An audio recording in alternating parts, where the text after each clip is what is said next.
When I was confronted with the images yesterday, I was appalled that they appeared on my page, but I believe then and now that I am not either of the people in that photo. If I were to listen to the voices calling on me to resign my office today, I could spare myself from the difficult path that lies ahead. I cannot in good conscience choose the path that would be easier for me in an effort to duck my responsibility to reconcile.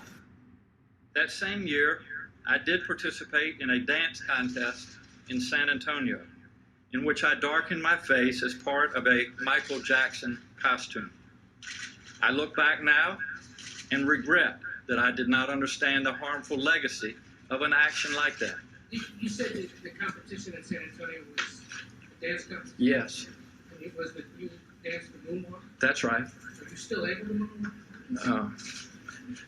Inappropriate circumstances. My wife says inappropriate circumstances. I had the shoes, I had a glove, and I used just a little bit of shoe polish to put under on my cheeks.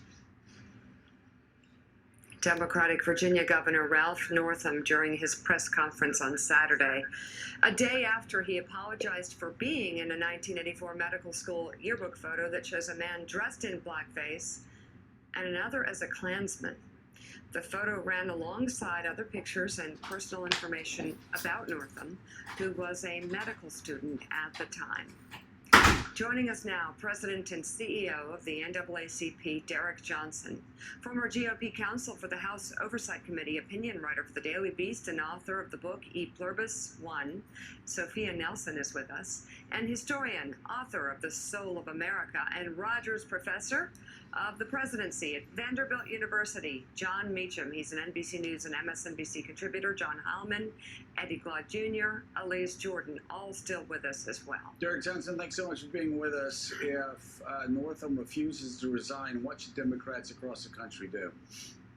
Well, I'm the head of the NAACP, a nonpartisan organization, so I can't speak for the Democratic Party nor the Republican Party. But for African Americans, we will continue to put pressure for him to step down. It was one of the most bizarre weekends that I have witnessed. I really believe he should have stopped on Friday, taken responsibility, and then began to consider options. What happened Saturday was an unfortunate display and rather tone deaf to what the impact really is. Yeah, and Sophia, we talk about grace, and of course, everyone, we would hope that we move towards a more perfect society and where social media and sort of these Twitter mobs can't immediately take over a topic and demand vigilante justice. But at the same time, it is awfully hard to show grace to a man that first admits, then denies, then tries to explain, then gives pro tips on applying black shoe polish to white people's faces. You know, Joe, I think what's important for everyone right now is to take a pause and put some context to this. It's been discussed earlier this morning on this show. Eddie always does a great job. But, this year in Virginia, 2019, marks the 400th anniversary of slavery. 1619, when the first slaves came to our shores in the Commonwealth, in the Hampton Roads area, Jamestown being the settlement. But that means something. We have a commemoration committee. There'll be a lot of activities in the summer talking about what that means to us in America in 2019, 400 years later. And what we know that it means, to your question, Joe, is that when this country started half slave and half free, it meant that we started, as Condi Rice once said, with a birth defect. Governor Northam's press conference, if that's what you want to call it, on Saturday was, to me, something that really showed the divide of how our white citizens, even with the best of intentions, good people who do good things, are clueless about the impact of race and blackface and things that African Americans understand intuitively are wrong and offensive and hurtful. Here was a man who's a medical doctor who seemed to be clueless about talking about putting shoe polish on his face, imitating Michael Jackson, after he denied, by the way, that It couldn't have been him in the picture. Joe, if somebody called you up tomorrow and said, Joe, we got a picture of you in 1986 of you in a Klan robe, you would know immediately that was not you. You'd be like, hell, it is. It wasn't me. You wouldn't have to think about it. You wouldn't have to think twice about it. You wouldn't have to analyze it and call your friends to see if they thought it was you. It's bogus. That's why it just does. I mean, it just so much of this makes such little sense. And John Meacham, let's put some historical context, not only on what happened with Northam over the weekend, but what's happened over the past decade. In 2008, the United States of America was the first majority white country to elect a black man as president. And it seemed in 2008 and again in 2012 that there was proof of that quote that you use at the beginning of your book, that the arc of civilization is forever upward. That there are some detours and we have some twists and turns, but forever upward. But it's hard to look at what Northam has done, and it's hard to make decisions on a race without the context of the incredible steps back we have taken since Donald Trump has become president of the United States, whether it's Charlottesville, whether it's a Muslim ban, whether it's a Muslim registry, whether it's him attacking a judge in Indiana because his parents are Hispanic. I mean, there is a laundry list, and it goes on a mile long for Donald Trump. Yeah, Robert Ben Warren once said that history, like nature, knows no leaps except leaps backward, maybe. Which I've never quite agreed with, but it's relevant here. Our progress is conditional, it's contingent, nothing is forever. It's why the other phrase from the 19th century is so important, associated with Jefferson and with Jackson. Eternal vigilance is the price of liberty. And we have to be eternally vigilant. We see that in all the spheres of life, that the president affects that you just mentioned. We see it in moments where there needs to be racial sensitivity and an understanding of the fact that words and actions have consequences. There are ways for governors to begin processes of reconciliation without being the governor. And I think when you lose Doug Wilder and Terry McAuliffe and your congressional delegation, the drama is probably over. Derek, this is Eddie Glad. Given the spectacle of this past weekend, the last couple of days, we have the prospects of Justin Fairfax ascending to the governorship in the state of Virginia. What do you make of this possibility? Do you think that he can continue to pursue a progressive agenda in the state of Virginia? So what do you make of this succession, as it were, that's before us at this moment, or possibly before us? Justin is a very sharp individual.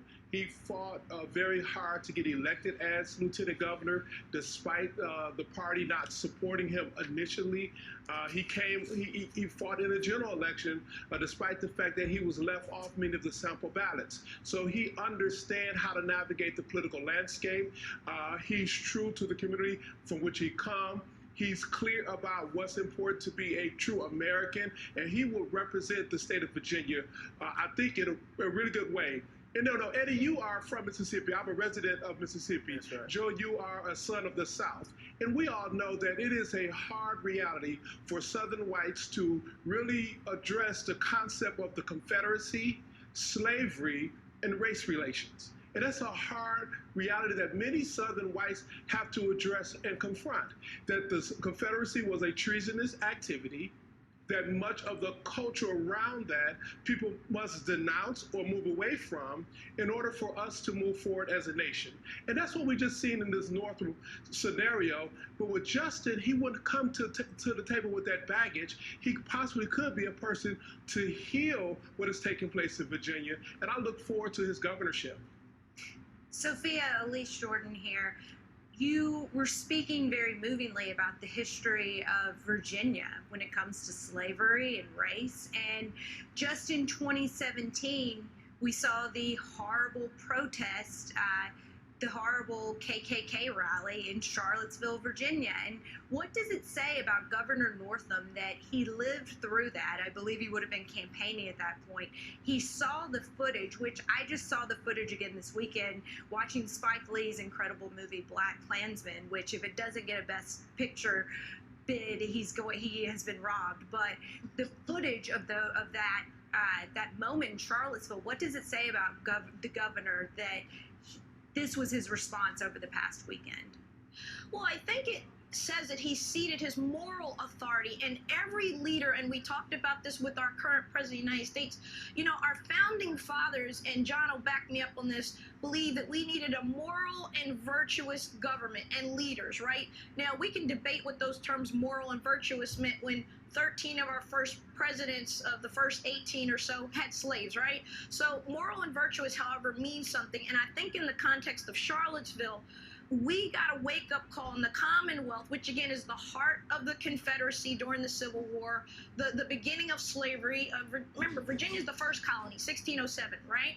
And so the reality is that Charlottesville reminds us that there's still vestiges of that in the Commonwealth. And I think that Ralph Northam was very eloquent talking about this and how ugly it was and what he would do as a governor. And they actually painted Ed Gillespie, the Republican, as a racist, if you will, maybe in softer terms, but because he was, maybe moderate on the Confederate monuments and whether they should go or stay, he was maybe flip-flopping or wavering a little bit. And I think that Northam now, as we look back, we know that here's a guy that said in his press conference on Saturday, at least, that it was commonplace wherever he was hanging out for people to be in Klan robes or blackface or talking about Coon Man.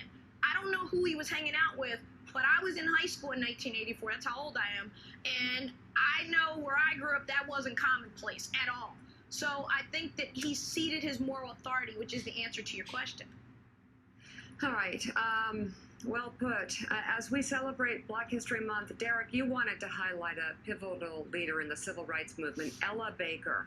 As the granddaughter of a slave, Baker was inspired by her family's story of adversity and used it to help fight social injustice in America. In 1960, Baker organized a sit-in at her alma mater, Shaw University, which led to the formation of the Student Nonviolent Coordinating Committee. With Ella Baker's guidance and encouragement, SNCC became one of the most foremost advocates for human rights in the country. Derek, tell us more. Ella Baker exemplifies an individual who was active with the NAACP in New York, recognized that the gradualism that was being as a strategy that Thurgood Marshall was pursuing would not get us where we need to go quick enough. She also understood the power of intergenerational organizing. So she was able to organize young people under the banner of SNCC, use those young people to work with local leadership of the NAACP, primarily in Mississippi, to galvanize a movement which resulted in Freedom Summer, the Mississippi Freedom Democratic Party, the concept of access to rural health care, and all of those things. Here's a woman who grew up in a segregated reality, understanding the power of young people's energy, but also the wisdom of the World War II veterans. And if you put all of that together, we are able to make democracy work for everyone. So I celebrate Ella Baker for those reasons. All right, Derek Johnson, thank you so much. Sophia Nelson, thank you as well. Another great conversation. Up next, the business of news and the fight for the facts. We'll talk about the current state of the press amid the president's unprecedented attacks. Keep it right here